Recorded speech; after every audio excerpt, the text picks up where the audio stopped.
from afar. I love it. Fantastic.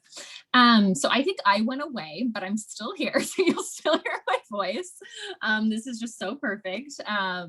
So first of all, just want to introduce ourselves. We are Alma La Vida. We are a coaching organization. We support all areas of life, whether it be career, leadership, life, or health. We are a team of, I believe, close to 25 coaches right now that support all areas of this. And our mission is to help you love your life. It is why I came to this organization, and I think so many of us are here is really following that amazing mission. And I know many of you are clients on the call, and many of you are prospective clients. So just wanted to share this. I'm Cait, as you know. My background is actually in corporate. I worked at Boeing for almost 10 years in a variety of roles. Mostly spent my life there in the leadership development space, leading global talent programs. And that's where I found my love for coaching. That's where I got my certified coaching certification in executive coaching. And now I'm working at Alma La Vida. I serve leadership clients, but I also play in the life and career space. My approach is very much holistic. I firmly believe that all four of these categories aren't independent, but they are all holistic and integrated. And so that's really the approach that I bring. My mission is to really blend purpose and passion and bring that together to help all of my clients find meaning in their lives, whether that be through leadership, through just their lifestyles in general, or through their careers, which is where I found a ton of meaning and purpose in my own personal experience. So today's agenda, we are going to be talking about what EQ is. I'd love if you all would just kind of put in the chat, maybe something you know about emotional intelligence, anything at all, just feel free to kind of leverage that.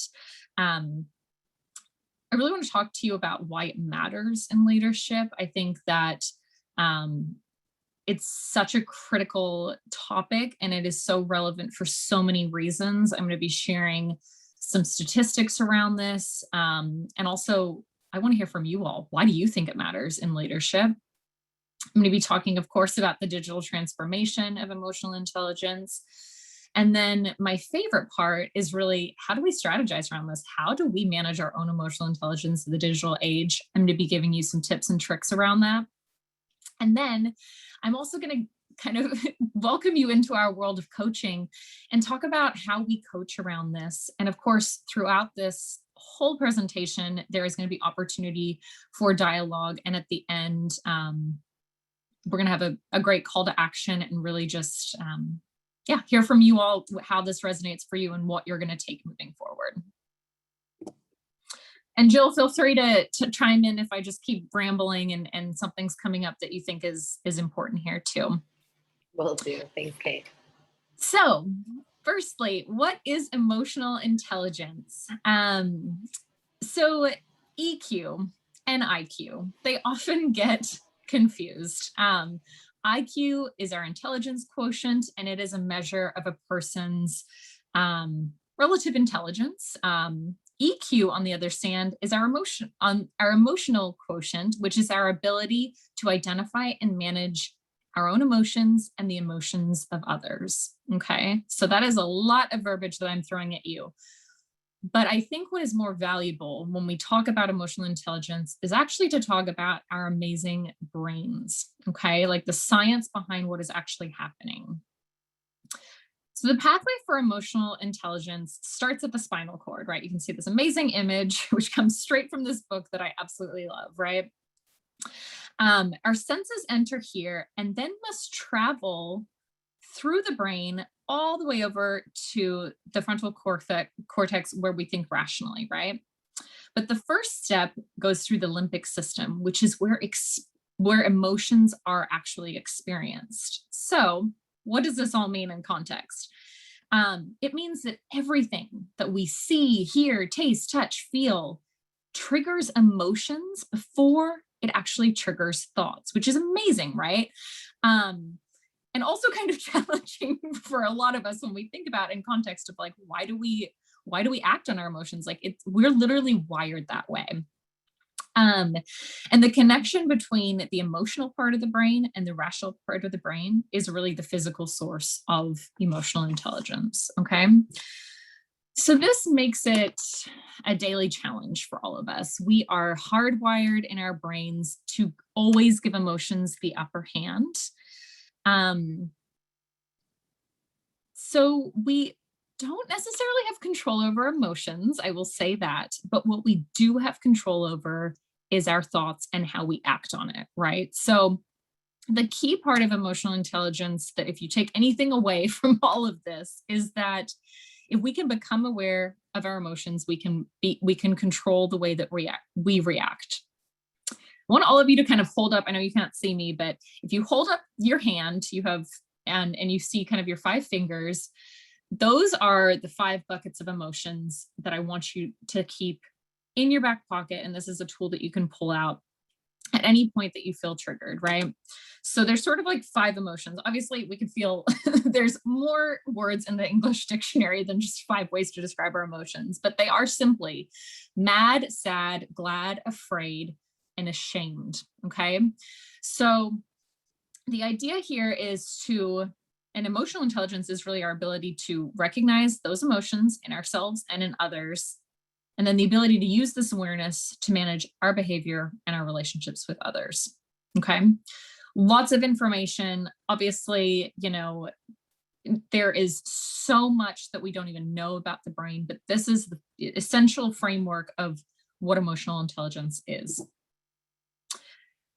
So we sort of have these like 3 distinct qualities that we all possess. And together, these qualities come together and they determine how we think and act. Okay.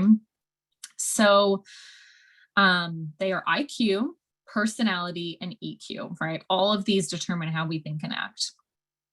When I talk about personality, I want to keep it real simple here, right? Because there's lots of schools of thoughts around personality. What I am talking about here is our innate preferences and the psychology behind preferences. And, this, I'm talking about like Jungian psychology says that our preferences are innate and they are unchanging. Okay. Coach Cait's perspective is that, yes, type doesn't change, but also if there's parts of your personality that you're unhappy with, like come work with a coach and let's work about how we can improve that and make you a better overall person, right? IQ, which we've talked a little bit about, is the intelligence quotient. With the exception of a traumatic event, like something that maybe has happened to your brain, that also doesn't really change throughout your life. Where the magic happens is actually within that emotional quotient, that emotional intelligence.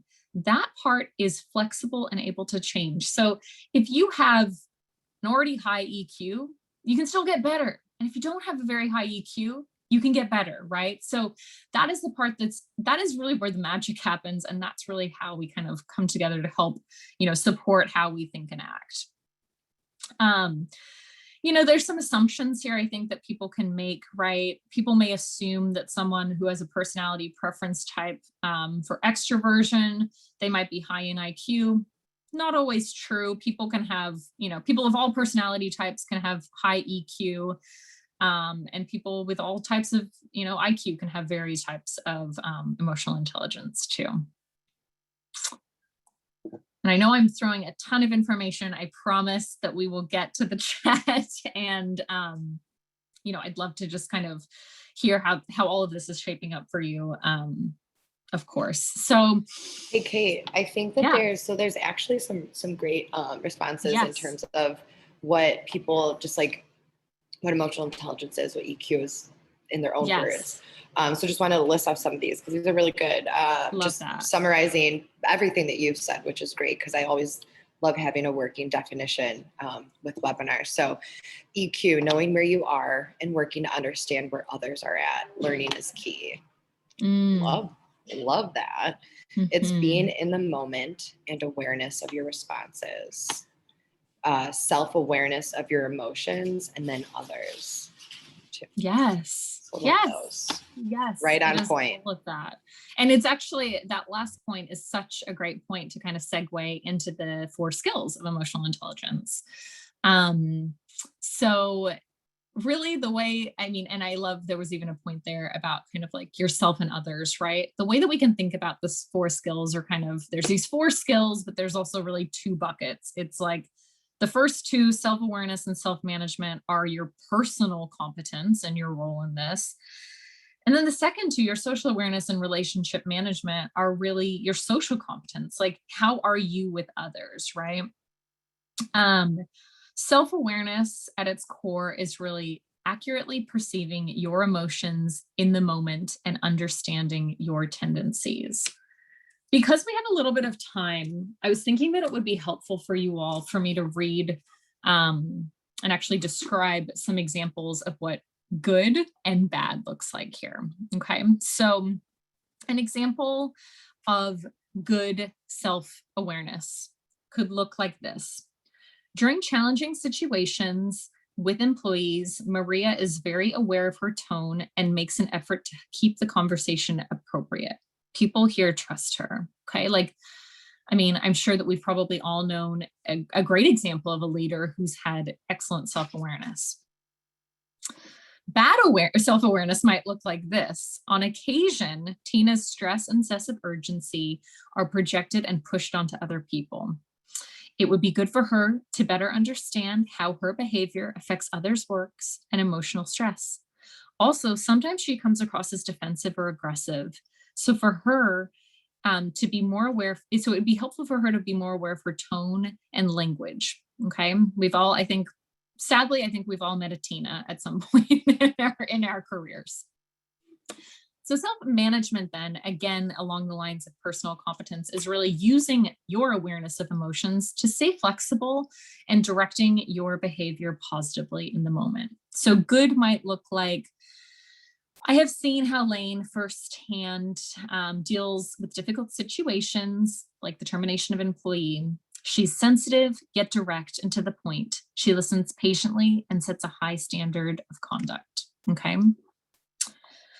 Conversely, Jason lets his emotions rule his behavior. Sometimes he acts or speaks hurriedly. I wish he'd be more patient and give the situation an opportunity to work itself out before reacting. Many times these situations resolve themselves and aren't quite as urgent as he perceives. Before you know it, he's heightened the intensity with a flurry of messages, right? He doesn't do a good job of self-management, right? So then putting it into action, right, is really that social awareness piece. It's accurately picking up on the emotions of then other people, right? Dialing up your empathy and what's going on with them, like stepping into their world. I'll talk a little bit about this and how do we coach around this, but truly it's, I have a philosophy in my coaching that if the client wants to improve their empathy and that desire is there, that we can all be more empathetic, right? And how do we tap into that? If the client doesn't want to do it, I'm not going to force you, right? Like people there, I do believe that there truly are people that lack empathy. And also it is a skill that can be developed if there is a desire, right?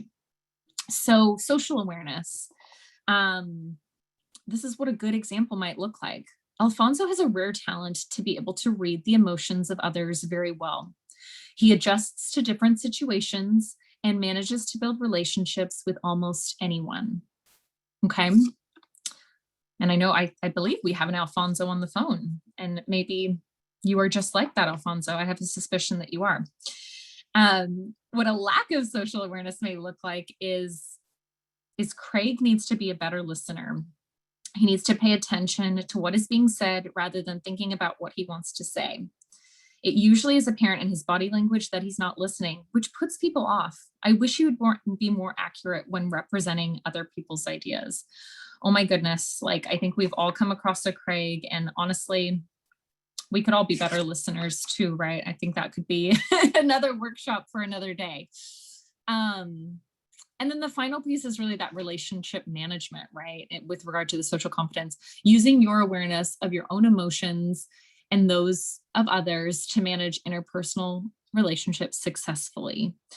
So an example of this would be, even in tough conversations, Gail is concerned about maintaining good, comfortable relationships with all parties involved. Gail finds out something about the other person's interest and inquires about it when meeting, even if it appears there is no common ground. She has a firm handle on her emotions and almost seems to feel what you feel when she's talking with you, which helps you feel like she relates to you and understands you. Okay. And then a lack of relationship management might look like Dave always reacts to people rather than responding to them. To have a strong opinion is fine, but to dismiss others' thoughts is not. He needs to tailor his communication style to the person. His approach is nearly always very direct, which can be difficult for some people to handle. Okay. So I know that that's a lot of context, but really what you can walk away with here is it starts with you, right? These skills build on one another and they can be developed, and you can see how they're developed through these examples. And also I would be willing to bet that we've all seen leaders that have, that demonstrated a great lack of some of these and also demonstrate strengths in a lot of these. And those leaders are much more successful. You're probably, they help you build trust. You essentially want to be around people like this, right? And so you can see why this is important in leadership. And we'll talk a little bit more about that. So I guess I want to pause there and just really have some dialogue, right? Like, why does emotional intelligence matter in leadership? I think I've given you some really great context and ideas, but I'd love to hear from you all what this brings up for you. And even if there's other things based on the previous slides that I shared that you feel like are relevant here, I would love to hear in the chat. So Jill, let me know. Hey, Cait, really quick. So Ben asked, not a rude request, Ben, at all, but he said, is it possible to see the speaker and shared slides at the same time? So apologies for that. We ran into some tech issues that for whatever reason, we can't see Cait's face. But Cait, for these group chats and for these discussions, do you want to maybe just stop sharing for a second so that people can see your lovely face? If that's not too much of an issue. Nope, I think I can do that. There we go. Oh, am I back? There we go. Yeah, so then so that way you can discuss the group question and get other people to. Yeah, no, I love that. So remind us what the question was. Why does EQ so matter? Why does emotional intelligence matter in leadership? Why? There you go. And feel free, go ahead. Anyway, you could put your, go ahead and put any chats that you have in the chat box. Or if you wanted to, you can unmute yourself really quick. If you wanted to answer that way, just always being mindful of time.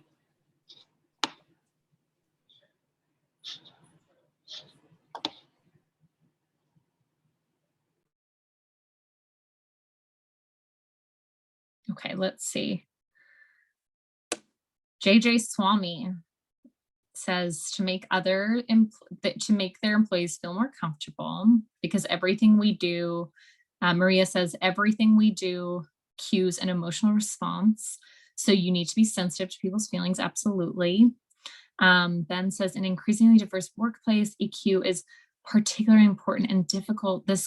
The gains we get from it are so worth it. Yes, they absolutely are. Oh my gosh. And it is hard. Like, I think you bring up such an excellent point, right? Like, this is something that we all need to work on every single day. And, I think part of it is, and we'll talk about some strategies, but it's that self-regulation. It's that palm of the hand that you couldn't see as I was kind of talking about there. What's the emotion that you're feeling? Why am I triggering? How can I step back from this?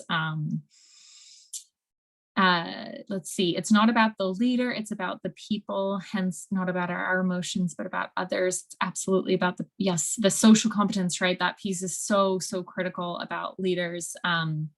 And a lot of what we coach around is, at least starting with our leadership clients, is really building that self-awareness, right? And how do we manage our reactivity in the moment and then connect with other people, right? Servant leadership is another topic that I always I feel very passionately about, and it's tied to that. Emotional intelligence allows people to feel that they can share their thoughts and ideas with the team and leadership. Yes. Yes. I mean, those examples that I shared, I think it was like, I forget who it was, Travis, who doesn't listen, right? Who just kind of waits to hear what you're saying, and speaks over you, right? Like, that's not a leader that we want to be in relationship with. That's not a leader that we trust. That's not someone that, and by we, I mean like a collective we, right? Like, it's very hard to work for people like that. It's hard to be there for others if we don't even properly understand our own emotions and how to regulate them, build our skills in order to grow others. Yes, Jen. Jen is one of our amazing leadership coaches as well. Yes. Social media has also complicated this with everyone having a microphone. It's so true. And I'm going to talk about this a little bit, but there is this idea of like, it's culturally created neural responses, right? Like this idea of like the emoji, and how, because our brain has actually seen the smiley face emoji so many times, it actually becomes this, like, we all have pathways for that. And that has meaning in our brains that has come through technology. And I would argue that similarly, like there's probably, and also I know that through images, right? And like images that we've seen over and over again, those become culturally created responses, or even like gifts, right? Or like the way that, and then what makes it even more complicated is my response to something may be completely different than your response to something, right? And that's where a lot of the breakdown in communication can happen too. And yes, I think it's made it very hard. And I think even having everyone have a microphone, right? We create stories about what other people say online, and maybe that's not their intention. And we'll talk about that too, difference between perception and intention. Are there other things that come up for you all as we talk about, why it matters in leadership? It all takes one misplaced, perhaps unintended post, comment, emoji, and GIF, and chaos in her. Absolutely. Gosh, we've all felt that, right? Or like, I'm someone who in my texts, or in my emails, I communicate with a lot of exclamation points, right? And you can tell that I'm a very energetic person, right? If for some reason I didn't, someone might perceive that as like, "Ooh, Cait's mad today," or whatever, Sarcasm cannot, oh my God, Mark, hi, he's from Boeing. It's good to see you. Sarcasm cannot be conveyed through text. Yes, it cannot. But what's interesting is we try to look for that meaning, right? We always try to look for tone and intention in text and emails, and it definitely complicates the message. Great feedback here. I love all of that. I think in essence, why it really matters to leadership is that emotional intelligence is the foundation of a host of a number of critical skills, right? You can see how this translates. Communication, obviously, we've talked about extensively. How we manage change, decision making, time management, anger management, right? Our angry, I forget who that was in the example, but like, that truly, that is emotional intelligence. I talked about this before though. It can be improved, which is why you all are here. This is something that we have to work on every single day. Other reasons why it matters, as leaders, it allows us to, there's tough conversations, I think that leaders have to have, like decisions, and those critical conversations. Those are the moments where we need to tap into our emotional intelligence. It's not always just like the glad emotion, right? It's that shame, it's that fear, it's the anger. How do we manage through that, right? How do we have those critical conversations? How do we build trust? How do we provide feedback? How do we receive feedback, right? All of that. Let's see, there's another chat. We have to work on it every day. So true, Ben. Yes, we certainly do. I'm going to go back to presenting, but let's see if I can do this. It's a little complicated. Let's see a share screen. But I would encourage you all to please continue this amazing dialogue. And let me see, present. Jill, can you, and everyone, can you see my screen? Yes, you are good. Perfect. Okay. So I thought that this statistic was fascinating. Emotional intelligence is so critical that it actually accounts for 58% of performance in all job types, right? This statistic came directly from the book. I mean, it makes sense, right? Like when you think about a performance conversation with, maybe an employee that you have, or maybe on your own, right? A lot of the areas of improvement can tend to kind of stem from, when I talk about the host, it's a host of another number of critical skills. It stems from there. So you can see how that happens. I also, another data point that I thought was really interesting is based on the assessment, the emotional intelligence assessment, that each increase in EQ point can actually add up to $1,300 in salary per year for an employee. So if anything, like maybe that can motivate you all a little bit to kind of see how increasing your emotional intelligence is relevant. Okay, so let's talk about perception. I thought about doing this by sharing an email, and then I thought, no, I'm going to go back to old school, to my favorite image when I talk about perception. So raise of hands or type in the chat, how many of you have seen this image before?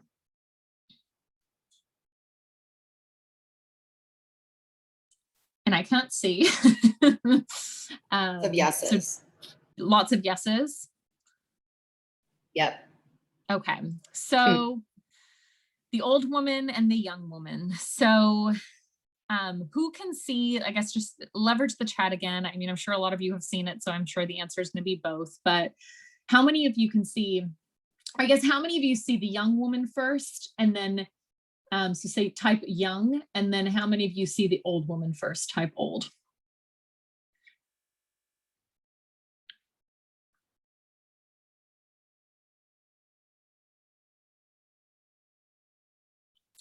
And Jill, I'm imagining that there are a variety of answers both there. Yep. Both? Yep. All young and old. Yeah. So I'd love to hear from, maybe just type in the chat, the young woman. For those of you who see the young woman, just a couple words. What is her story?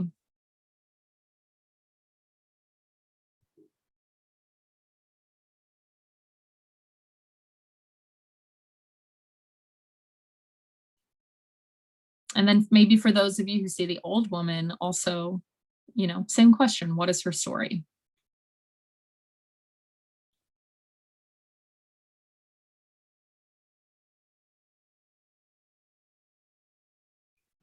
All right, so we have avoidance, reserved, shy, tired. Mm-hmm. She doesn't want to hear or see. Right. Right. It's all right. Right. Like, I think that's the point. And Peggy, I have to read Peggy. Peggy is glamorous and waiting to get picked up to go somewhere. Oh, yes, she is. Heck yes. I love it. Right. But the point here is that we all have different stories about these women that we see, and we all see them differently. Right. The idea of perception, I mean, I keep going back to Carl Jung, but Jungian psychology, like the foundation of all of the work that he did was, we behave differently because we actually experience the world differently, which I think is so fascinating, right? So, I mean, it could be applied to this image, and it could be applied to an email. It could be applied to a GIF, right? Whatever I put up here, we all have different experiences that shape our perception, right? So what I guess is important here to note is that when we examine how and why our perception impacts how and why we act, why we receive certain information certain ways. We can also extend that empathy to others and understand others better, right? So not only is emotional intelligence really tapping into ourselves, but it's tapping into the emotions of others and coming at it from that place that, wow, we all actually experience the world differently, right? And extending that sort of grace and empathy allows us to recognize that, gosh, like this email or this type of text or this thing that was intended to be sarcastic that wasn't, it's all going to be different depending on the person, right? So I guess the challenge is really like, how do we extend that empathy and then also manage our own emotions, to really prevent breakdowns when it comes to working together. It explains how and why we respond or perceive digital communication differently, right? So really just being aware of how our actions may be perceived is ultimately the point here. So, I'd love to kind of do another little group chat. How has EQ shifted in the digital age? I'll kind of talk to this a little bit too as you all chat, but something that comes up for me personally is, and I think that you all will connect with this, is that we are increasingly more and more connected, but sometimes I feel like we're more disconnected than we've ever been before. And I don't know if that's like good or bad. I think that it's, it is the way that it is, right? Like the positive is that we're more connected and sometimes we're more disconnected, right? But ultimately, I think emotional intelligence, how it's shifted in the digital way is really the way we communicate, right? And especially if the last year has taught us anything, the way that we meet with people, right? Is it a phone call? Is it a video chat? Is it I always joke with my clients, it's like, and by the time this is done, we'll be so well versed in every single type of video platform, whether it's Google Hang or Zoom or Blue Jeans or, oh my goodness, the possibilities are endless, right? And so I think that it's really ties back to communication. I know I talked a little bit about those culturally created neural responses, because we've seen certain things so often. I think that that's happened too. And so, checking ourselves in those moments of like, what type of emotion does that image bring up? I don't know if any of you all use Slack in your work, but we do at Amala Vita and it's great. And also, there is data that shows that our brain processes video 60,000 times faster than text. So when we're communicating with GIFs and things like that, right? Like that response is actually happening much faster than we perceive text or email. So that's just kind of an interesting data point. Another thing I think is really funny, and I think it's so relevant, right? Is like, even the phrases that we use in emails that have become sort of the norm, right? Like, correct me if I'm wrong. Not sure if you saw my email, friendly reminder, these types of things, right? Like, are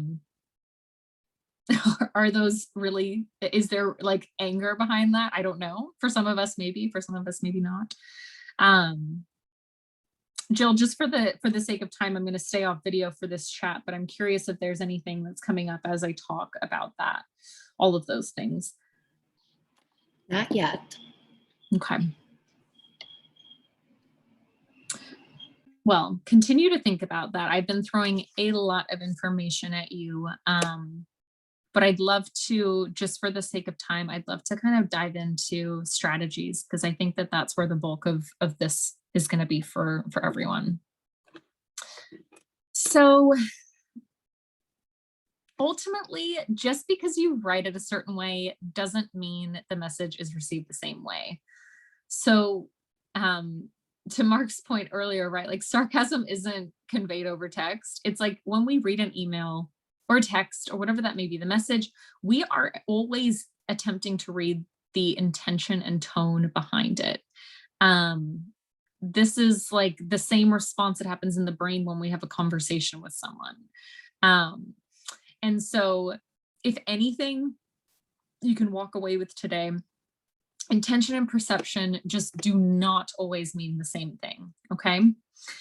But strategies for how we handle emotional intelligence in the digital age. The first one is self-regulation. So something that was coming to my mind in particular, and I think everyone has been in that situation where we've received that instant message or we've received that email and we're triggered, right?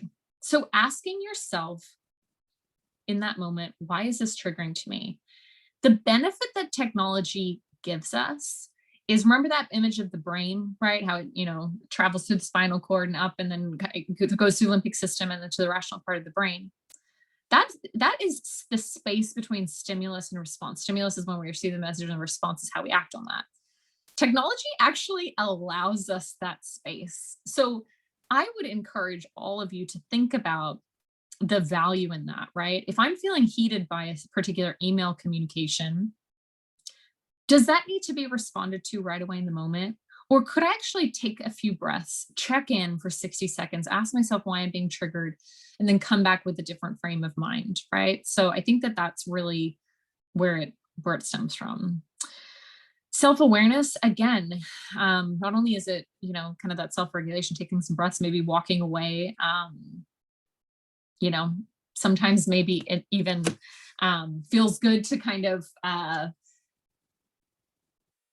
write the angry email and not send it, right? Or like whatever that may be for you, but really just paying attention to what triggers you. What perceptions do you have about the message? What perceptions do you have about the person who's sending the message?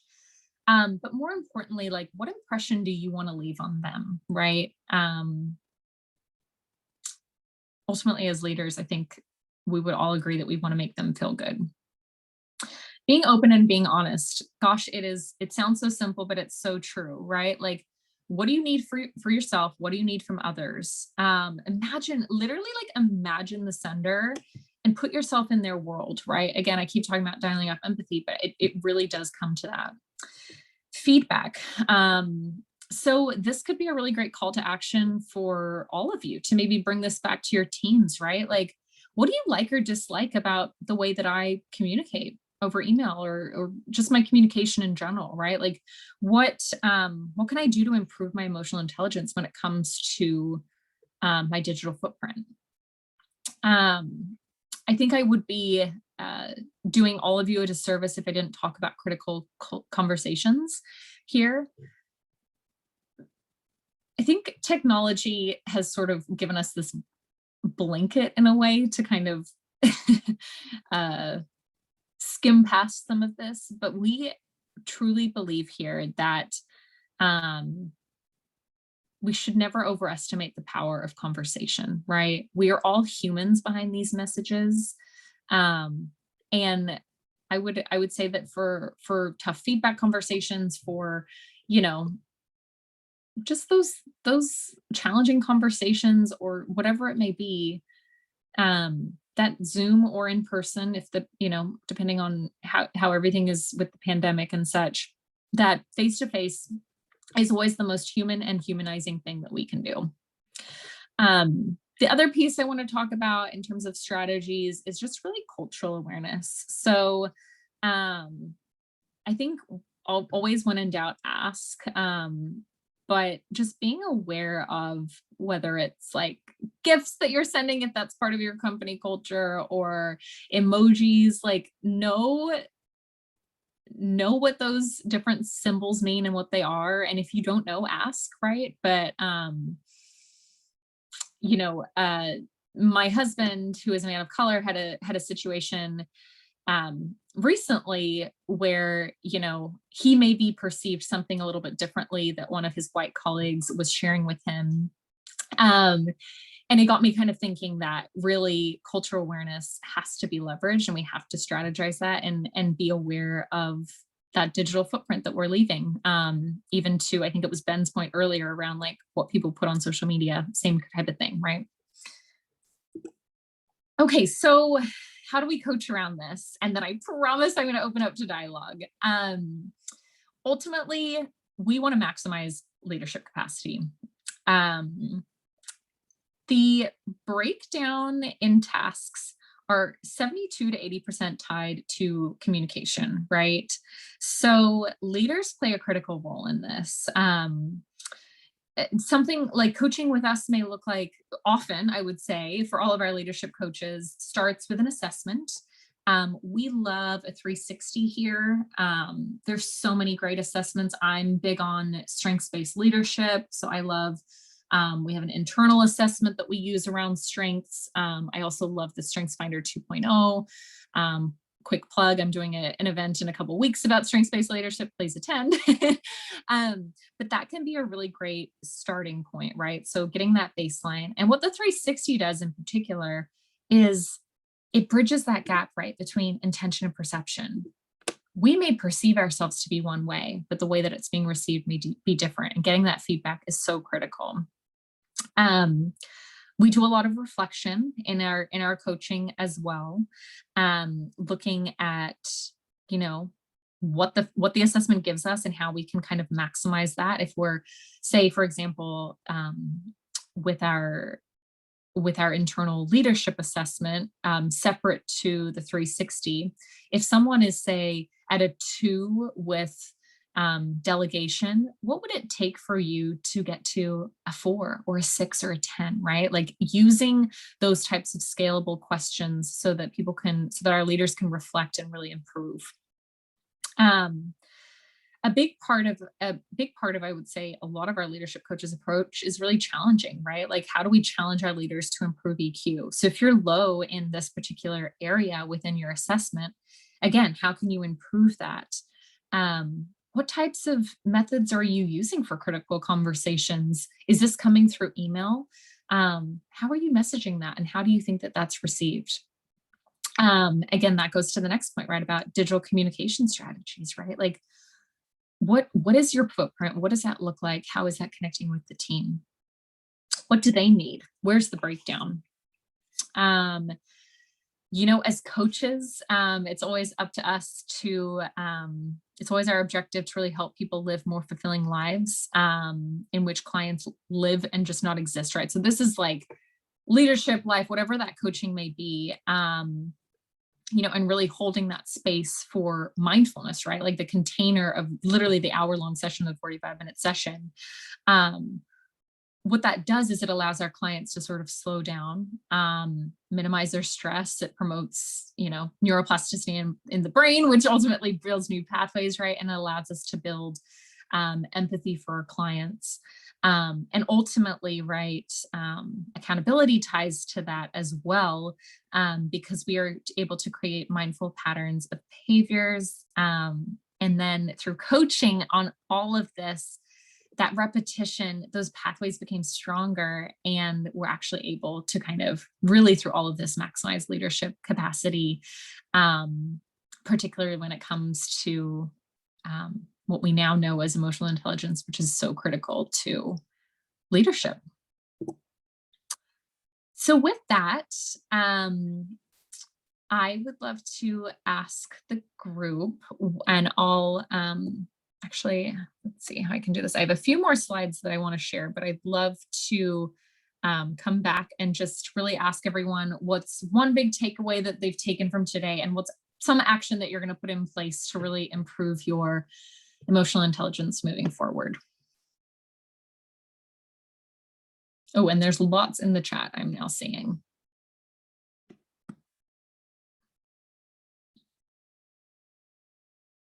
Okay, the digital age has made it harder for most because what we say is exposed to a much wider audience who interpret our comments differently. Yes, Ben, it's so true. It has made it so much harder.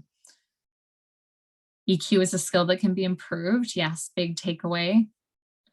And I think that that's really comforting, right? Like, I feel like, you know, sometimes when we feel like there can't be any progress are made, like it can feel a little bit defeating, but this is something that we can all improve.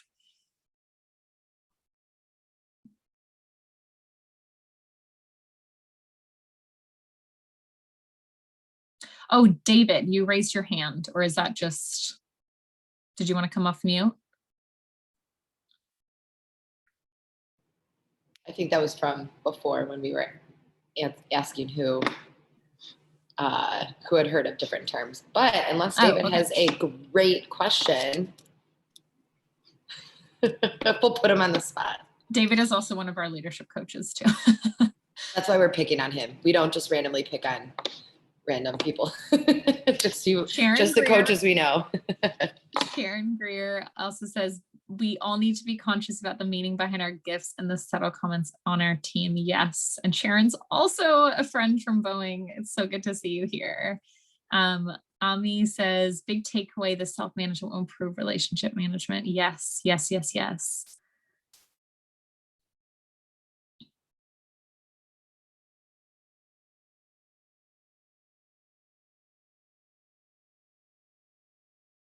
Yeah, it sounds like if anything, it's like a friendly reminder, right? It's just that all of this matters and to maybe slow down a little bit. I'd like more input into critical conversations. Ben, can you kind of elaborate there? I mean, feel free to come off mute. Thank you very much for your presentation, Cait, and sorry for bombarding your chat too much. It's great. I love it. Please do not say sorry. That's all right. I'm from Canada. Saying sorry is part of the culture. You know, at the end of a few weeks ago, I was talking to my students, and the subject of white privilege came up. Now they know that within my classroom, we try and have very respectful conversations on the most uncomfortable of topics. And with that in mind, they were open to, okay, let's see how and where this conversation goes. So they felt safe in that environment. And even some really shy students were prepared to open their, speak up. Now, having these critical conversations is very hard.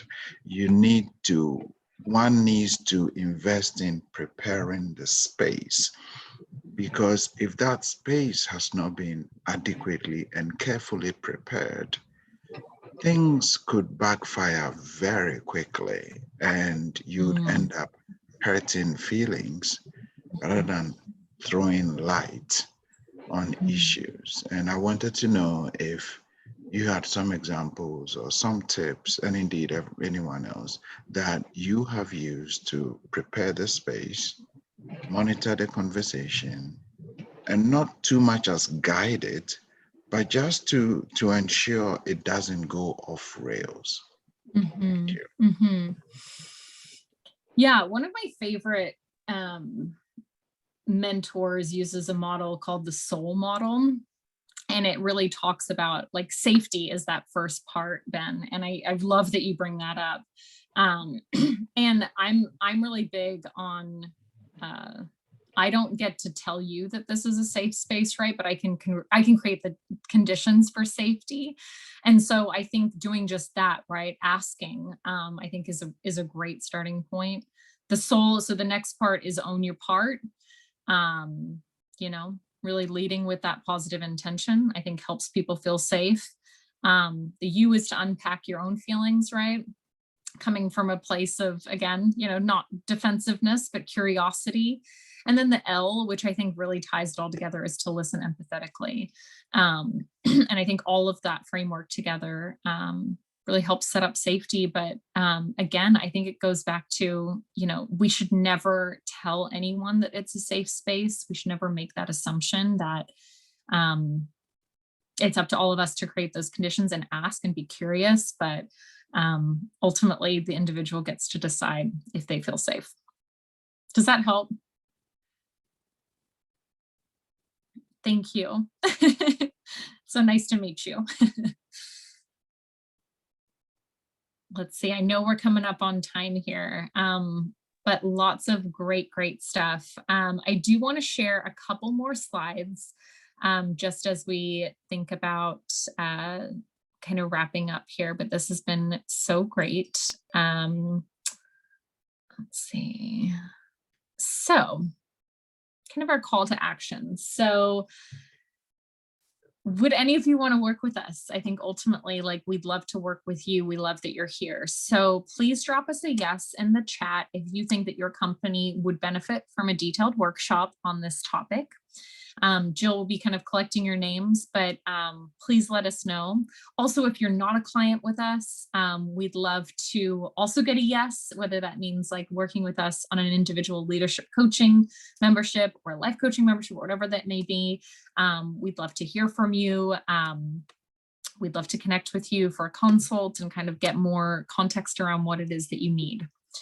And then again, just like kind of along those lines of company workshops, we've covered obviously today the digital transformation of emotional intelligence, but to Ben's point, like we have workshops and we've done them in the past, and we can certainly cater them around psychological safety, all of these very important, relevant topics, right? Building trust, difficult conversations, delegation, burnout and overwhelm, good grief. Like we see a lot of that, especially in this past year. So if you're interested, know that we've covered these topics. This list is certainly by no means, it is much more extensive than this, but just to kind of, maybe that brings up something for you as you drop that yes in the chat. And then the other call to action, we have Jen on the phone. Jen is going to be doing an amazing leadership training at the end of June around what's your leadership style. And then in a couple of weeks, I will be talking about strengths-based leadership and how to leverage your strengths. And that will be June 9th at 1 p.m. So same time. And I hope to see you all there. And we are now at time. I said I had one more slide for questions. So, feel free. We can stick around a little bit longer, but I also want to be mindful of everyone's time. So, and then Jill, if you have any last minute thoughts as people do that. Awesome.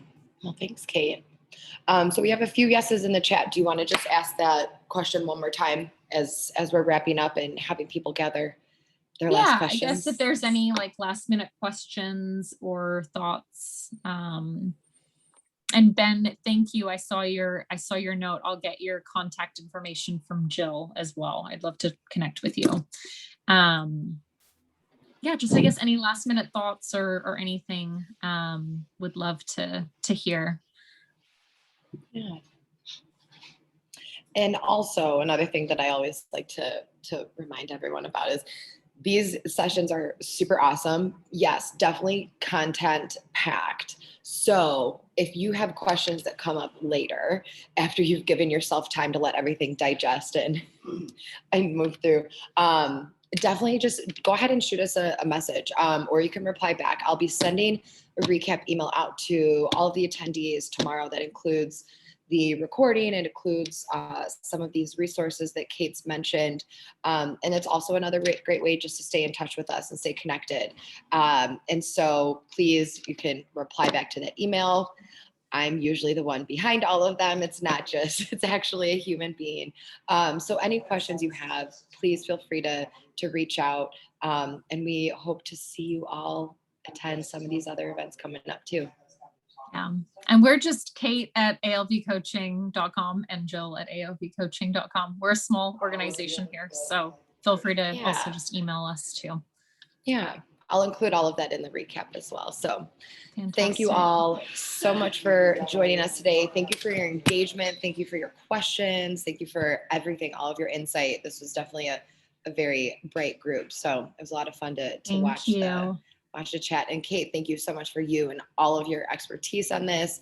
I can tell that people are really taking away a lot from this. So a lot of actual things to do. So thank you. Amazing. And thank you for my Boeing friends who are on the call, and my dad is here too, and my husband. So shout out to them for joining.